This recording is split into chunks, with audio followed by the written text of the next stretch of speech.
నమస్తే, నేను మీ శివకృష్ణ బోరాడ. 15-20 సంవత్సరాల క్రితం మనం గమనిస్తే గ్రామాల్లో సహజంగా కొంతమందికి దెయ్యం పట్టిందని చెప్పేసి ఇలాంటి మాటలు వింటూ ఉండేవాళ్ళం. అలానే గ్రామ ప్రజలందరూ కూడా భయపడుతూ ఉండేవారు.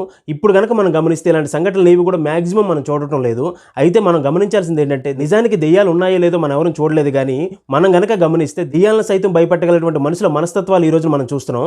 మనుషుల్లో వచ్చినటువంటి మార్పులు, అలానే రాక్షస లక్షణాలు ఏవైతే ఉన్నాయో వాటికి బహుశా భయపడి ఉండొచ్చు దెయ్యాలు కూడాను. అలానే ఈ రోజున మనం గమనిస్తే చిన్న పిల్లల మీద చేసినటువంటి అత్యాచారాలు కావచ్చు, అదేవిధంగా ఆస్తుల కోసం అమ్మానాన్నలు చంపడం, అలానే అరసింటు భూమి కోసం అన్నదమ్ములు చంపడం, అక్రమ సంబంధాలు పెట్టుకుని భార్య భర్తని చంపడం, భర్త భార్యను చంపడం, అలానే మరీ దిగజారిపోయి తల్లి పిల్లలను చంపడం, ఇలాంటి దారుణమైనటువంటి సంఘటనలు కనుక మనం గమనిస్తే ఈ రోజున భయంకరంగా మనుషులు తయారయ్యారు. ఈ రోజున దెయ్యాలను సైతం భయపెట్టేంత భయంకరమైనటువంటి మనుషులు మన మధ్యలో తిరుగుతున్నారు. కాబట్టి నిజానికి మనం భయపడాల్సింది మన కంటికి కనిపించిన దెయ్యాలకు కాదు, మన మధ్యనే తిరుగుతున్నటువంటి రాక్షస లక్షణాలు ఉన్నటువంటి మనుషులకి.